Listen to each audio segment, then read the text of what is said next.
Hi there, let's read the question. 2 point charges QA is equal to 3 microcoulomb, QB is equal to minus 3 microcoulomb are located 20 centimeter apart in vacuum. Part A, what is the electrostatic field at the midpoint of line AB joining two charges? Part B, if a negative test charge of magnitude 1.5 into 10 raised to minus 9 is placed at that point, what is the force experienced by the test charge? അപ്പോൾ നമുക്ക് ആദ്യം ഈ ക്വസ്റ്റ്യനിൽ എന്താ പറഞ്ഞതെന്ന് മനസ്സിലാക്കാം. നമുക്കൊരു line A B ഉണ്ട്. അതിൻ്റെ കറക്റ്റ് മിഡ് പോയിന്റിലുള്ള ഇലക്ട്രോസ്റ്റാറ്റിക് ഫീൽഡ് കണ്ടുപിടിക്കാൻ വേണ്ടിയിട്ടാണ് നമ്മളോട് ചോദിച്ചിരിക്കുന്നത്.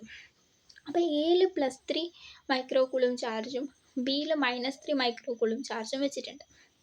അപ്പോൾ നമുക്ക് ഏതൊരു പോയിന്റിലുള്ള ഇലക്ട്രോസ്റ്റാറ്റിക് ഫീൽഡ് കണ്ടുപിടിക്കണമെങ്കിൽ നമുക്ക് ആദ്യം ഇതിൻ്റെ ഡെഫിനിഷൻ എന്താണെന്ന് അറിയണം, അല്ലെങ്കിൽ അതിൻ്റെ വാല്യൂ എന്താണെന്ന് മനസ്സിലാക്കണം. അപ്പോൾ electrostatic force experienced by a stationary vanishingly small positive charge placed at that point ആണെന്ത്, ആ ഒരു പെർട്ടിക്കുലർ പോയിന്റിൽ ഇലക്ട്രോസ്റ്റാറ്റിക് ഫീൽഡ് എന്ന് പറയുന്നത്.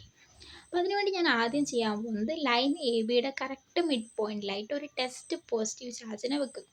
എന്നിട്ട് അതിന് എക്സ്പീരിയൻസ് ചെയ്യുന്ന ഫോഴ്സാണ് ഞാൻ കണ്ടുപിടിക്കുന്നത്.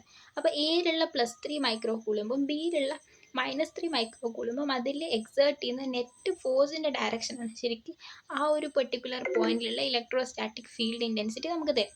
അപ്പോൾ നമുക്കറിയാം ഇലക്ട്രോസ്റ്റാറ്റിക് ഫീൽഡിൻ്റെ ഇക്വേഷൻ എന്ന് പറയുന്നത് KQ/R², where K എന്ന് പറയുന്നത് 1/4πε0, ദാറ്റ് ഈസ് 9 × 10⁹. അപ്പോൾ എയിലുള്ള +3 മൈക്രോകൂളും ചാർജ് ടെസ്റ്റ് പോസിറ്റീവ് ചാർജിൻ്റെ റിപ്പൽ ചെയ്യും. അതിനെ ഞാൻ EA എന്ന് ഡിനോട്ട് ചെയ്തിട്ടുണ്ട്. അതുപോലെ തന്നെ ബിയിലുള്ള -3 മൈക്രോകൂളും അതിനെ അട്രാക്ട് ചെയ്യുന്നു. അതിനെ ഞാൻ EB എന്ന് ഡിനോട്ട് ചെയ്തിട്ടുണ്ട്. നമുക്കറിയാം ഇലക്ട്രോസ്റ്റാറ്റിക് ഫീൽഡ് ഇൻറ്റൻസിറ്റി എന്ന് പറയുന്നത് ഒരു വെക്റ്റർ ക്വാണ്ടിറ്റി ആയതുകൊണ്ട് തന്നെ ഇത് രണ്ടും സെയിം ഡയറക്ഷനിലായതുകൊണ്ട് നെറ്റ് കണ്ടുപിടിക്കാൻ വേണ്ടിയിട്ട് നമ്മൾ ഇതിനെ രണ്ടിനെയും ആഡ് ചെയ്യണം.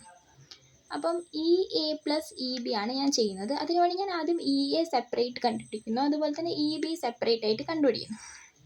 അപ്പോൾ ആദ്യം EA കണ്ടുപിടിക്കാൻ വേണ്ടിയിട്ട് KQ/R² എന്നുള്ള ഫോർമുലയിൽ ഞാൻ വാല്യൂസൊക്കെ സബ്സ്റ്റിറ്റ്യൂട്ട് ചെയ്യുന്നു. അതുപോലെ ഈ ഡിസ്റ്റൻസ് എന്ന് പറയുന്നത് മൊത്തം ഡിസ്റ്റൻസ് 20 സെൻറ്റിമീറ്റർ ആയതുകൊണ്ട് നമ്മൾ ഡിസ്റ്റൻസ് 10 സെൻറ്റിമീറ്റർ ആണ്. സെൻറ്റിമീറ്ററിനെ മീറ്ററിലേക്ക് മാറ്റാൻ വേണ്ടി ഞാൻ ഇവിടെ 10⁻² വെച്ചിട്ട് മൾട്ടിപ്ലൈ ചെയ്തിട്ടുണ്ട്.